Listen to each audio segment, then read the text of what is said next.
One of the most powerful features on the Atem mini-series video mixers is the picture-in-picture feature, and I'm going to show you today how to use that picture-in-picture feature really easily. It only takes a couple of minutes to set up, and then we're going to carry on and I'm going to show you some of the advanced features of picture-in-picture.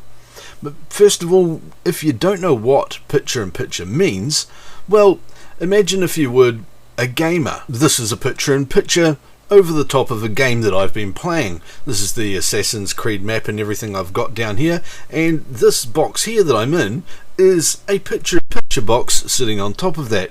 You've all seen this sort of thing before where it cuts in. Sometimes you might have 2, 3 or 4 of them with different people in, with this kind of background video happening amongst them. So I'm going to show you how to make one of these and how quick and easy it is, and then you'll be able to just do these all the time yourself. You want to see how that happens? Stick around. Now, the first thing you need to do when you're setting up picture-in-picture is to have your 2 pictures, of course, your 2 video feeds. Now, one of these might be a game, or it might be a sport event, or it could be at a gathering or a church or a band gig or anything at all. And the other one will be you or another subject sitting on top of that. So let's have a quick look at how you set that up on the Atem.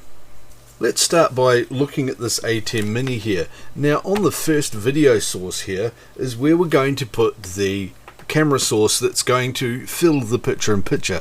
So this is the camera that's going to go into the corner. I've got the HDMI plug for that here, and I'm just going to plug that into HDMI 1. So by default, HDMI 1 is the video source for the picture-in-picture fill. So that's the one that goes up in the corner. Now, for my background image, I'm going to want that on another video source, so I'm going to put that into HDMI 2, and I'll just plug that one in here. And there we go. I can slot that in straight in there.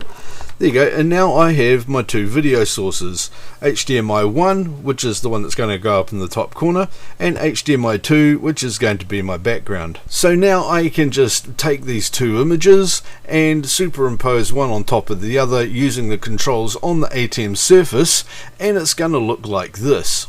I just simply push video feed 2 to make that the main image. And then all I need to do here is select where the picture-in-picture is going to be, and I'm just going to choose the top left like that, and then I just turn it on. And here we have it, picture-in-picture sitting up in the top corner. It's as simple as that. And now that I've got this here, I can switch this to change the picture-in-picture to any corner I want. As you can see with these 4 buttons, I can just push the down corner here, or I can put it up into the top right, or I can put it down into the bottom right. And here you go, that's how you switch these around. Now, if you want to do more than just have this default thing in the 4 corners, that's easy as well, but I'm going to show you how to do that later on in the video. I want to show you something else now. This here is the new Atem Mini Extreme. Now, as you can see, it's got a lot of extra buttons and things on here. It's got 8 HDMI inputs, and it's got a few more picture-in-picture buttons here, so you've got some more options to choose from on the control surface. So I'm just going to start by turning that on, so you can see here I am up in the top left corner, then I'm in the top right corner, bottom left corner, and bottom right corner. There's a couple of extra options we can have here. See, this one here, if I click that, then that's going to bring up a picture of me up on the side here using half the screen. So this is another option that you've got. And then there's this button here, which I will just move around so you can still see it, and I'll click on that, and that brings up 2 video sources. Now, on the HDMI Extreme, that's bringing up HDMI 1 and HDMI 2 here and here as the 2 default sources, and then any of the others can be your background image. So once again, I can select my game, which is on camera 7, and I can turn on the picture-in-picture here, and you can see me ready to play my game and stuff. And then when I'm actually getting into the game after announcing stuff, I can just click on that one there, or maybe up in the other corner if that's more suitable, and go ahead and play my game. And in this one here, you might have somebody else talking over in that window while I'm talking in this window. That's quite cool as well. So it gives you this power to use this one device to do interviews and things, and it's something that we've been asking for a while from Blackmagic, to have 2 PNPs, and we've got them now. That's pretty awesome. So as you can see, that is incredibly straightforward. You just need to make sure that on the older Atems you have your picture-in-picture source in HDMI 1, and then you can just click on and choose which corner it goes into for HDMI 2, 3 or 4. And on the Atem Extremes you can have video 1 and video 2 are your default video sources for picture-in-picture, and then any of the others, or actually any of them, could be in background. You could have the same picture that's your fill source as your background as well if you wanted to, but as you can see, that looks a little bit weird, but you don't really want to do that too much. It's a bit odd. So on the Extreme, 1 and 2 are your video sources, and then basically you would generally use 3 through to 8 for your background fills and things like that. And in that case you would probably just be having some sort of animated background or something for an interview or something like that going on, or some sort of chat or that kind of thing. Okay, that was the easy stuff, and now I'm afraid I'm going to get a little bit geeky on you, but don't worry about it. It's actually really easy, and what you're going to learn between now and the end of the video, so please do stick all the way through, is really going to make your picture-in-picture design unique to you, and it's going to make it really pop out and get it exactly the way you need to for your videos. Let's start having a look at some of the Atem software control, which has got a lot of little buttons in it, but as I said, don't be afraid of them. They're really easy to use once you've had a first look at them. Let's look at that now. And here we are. This is the Atem software control. Now, you've probably seen this before if you've got an Atem or you've looked at any of the manuals or anything. This is the piece of software that the Atem doesn't control this. This controls the Atem. Everything that you're doing here sits on the Atem itself. So this is just a remote control surface for it. All of these buttons and things you see on this page, they're all things that exist in the Atem that you can control and program. Let's have a look at some of the ones for the picture-in-picture stuff. Now, what you need to do here is to go to the palettes. As you can see, I've just got the recording stuff going at the moment because I'm recording this video.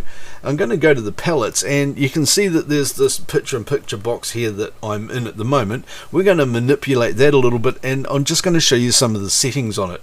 Later on, you can go and play with this and be amazed at how many really cool things you can do with it and how customizable it is really easily. So this is called a upstream key. This is what it's actually looks like behind the scenes, and the main one we're using here is upstream key 1, and it's got a few different bits and pieces. First of all is the fill source. You remember that we said that camera 1 was the default input for it. This is the fill source here. I could actually make that camera 2, in which case I disappear and my other HDMI source comes in, or camera 3, but let's just stick with camera 1 at the moment, or otherwise, well, you can't see me. This is what we've got here. Now, you can change the position of the box in the top corner, this picture-in-picture box, just by controlling these things here. So let's have a little bit of a fiddle with it, and I can just push the up and down on this one here, and it moves it sideways because this is the x-axis, and then we've got the y-axis as well. You don't want to push it up off the screen like this. So you can just bring it in a little bit from the side if you prefer, a bit like that, so it's not right hard in the corner. You can also make it larger. Now by default the size is constrained to the video proportions using this thing here, and we can just enlarge that, make it a little bit bigger if we want, and then we can just slide it back into the screen so it's not sticking out the side. There we go. If you unlock that there, then you can scale it and stretch it and distort it and stuff like that. Never ever do that. It looks absolutely awful when that happens. So there you go. So you can enlarge it and scale it, which is really cool. The next thing you can do, I want to have a bit of a play with, you can put a shadow on it if you like. I'll quickly show you what that does. So you can change the altitude of the shadow, and it just sort of leaves a bit of a shade underneath the whole thing, and an angle that the shadow's going out at, and you can do stuff like this, and you can see how that's working on the screen here. If that works for what you're doing in the video you're going to have, then that's cool, use that. Personally, I think that's sort of a bit flashy and not quite all that elegant, so I tend to turn that off. By default, there's a black border around here. You can see it right around the edge here, this black border.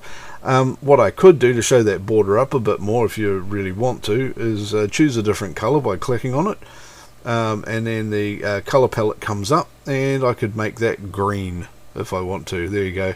Let's make it green just so you can see it. I actually quite like a fluorescent thing because it steps it out. It's still a nice hard edge, but it steps it out from the rest of the video image.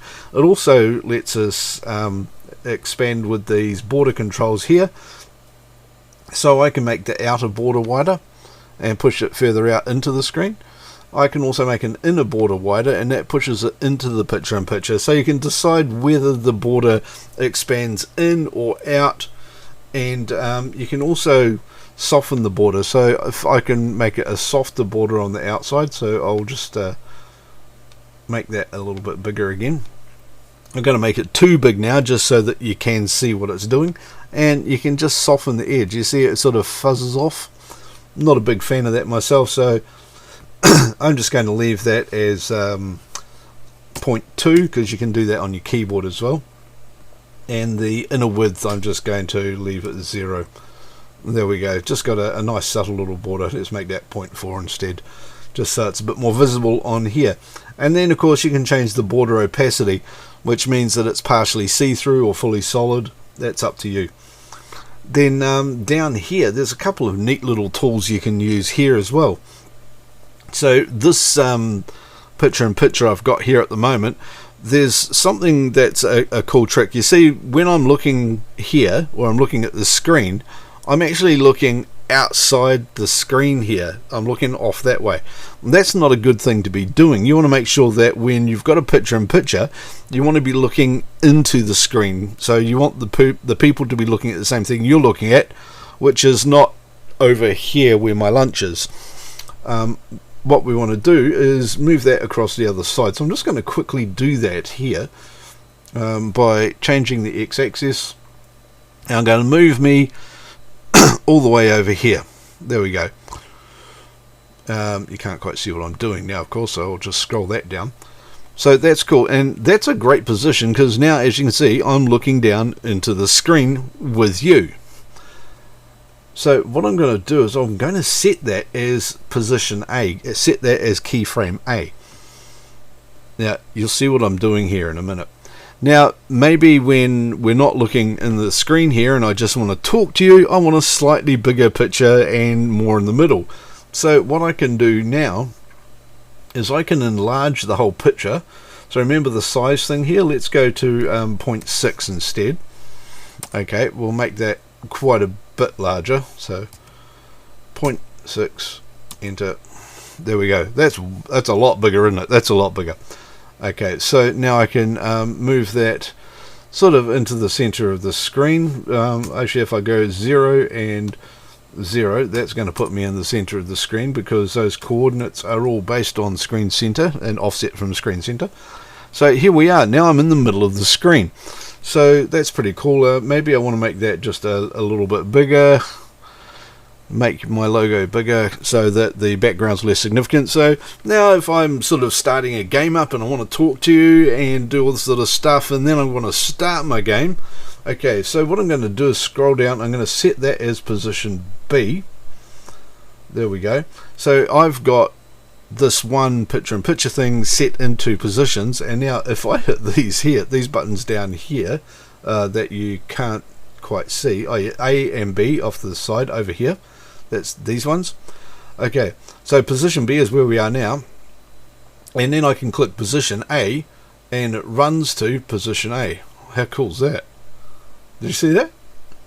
Boom and boom.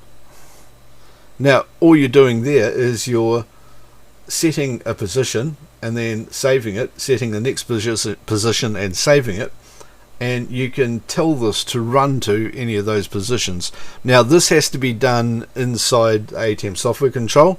It's not something you can do on the surface of the Atem at the moment, but yeah, you can go from position A to position B and then even to full screen and then back to position A. That's a really powerful feature. It's really easy to set up. You've got all of these tools down here that you can, edit to make your picture-in-picture just how you want it to be. Now, something to keep in mind, that these buttons on the surface here, when you hit those, what they're doing is that they're running a macro that sets the picture-in-picture to a specific place. And I'll show you that by clicking here, here, here, here. So as you can see, that's just basically runs a macro that says set the picture-in-picture to those predefined positions. Notice it's actually keeping my green border, which is interesting. If you do that and you want to switch back, then all you need to do is come and hit that run to A, and it will return the picture-in-picture to there. I'll just turn that back on. So if you hit the button, it turns it back to the corner, and if you hit run to A, then it will take you back to the one that you predefined, and you can keep doing this stuff again. So that keeps that saved in there. Okay, now the Atem Mini Pro and the Atem Mini and the Mini Pro ISO, they've got one picture-in-picture. So there's one of these upstream keys.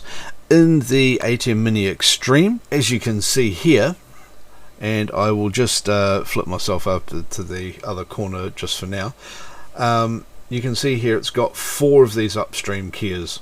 What that means is that you can run 4 of these upstream keys at the same time. So you can have 4 picture-in-pictures running in here, and 4 video cameras coming into each one. So you might have 4 people in an interview, or Skype calls that you've got coming in on a phone hooked into it using the HDMI adapter or something like that, or a Zoom call coming in somewhere. All these sorts of things are really easy to set up and do. As long as you can get them into a video source, then you can be displaying them in the Atem, and they come up in your multi-view and software control and everything, and Bob's your auntie, you can put them into a picture-in-picture. And as you can see here, each of them has the same set of controls as the first one, so you can do all sorts of amazing stuff with them. Now there's a heap of other stuff you can do with pre-programmed macros and things as well that you can record that basically animate all these picture-in-picture things. And there is another type of picture-in-picture available on the Atem Mini Extreme, and I'm going to show you that in another video called Super Source, so keep an eye out. And don't forget that if you want to see that one, you need to hit the subscribe button here so you get notified about it. And also go and check out these 2 videos in the meantime, because they're also going to show you a whole heap of really awesome stuff about these things, and well, YouTube picked them for you because they're right for you, so go and watch them. What are you waiting for? See you later.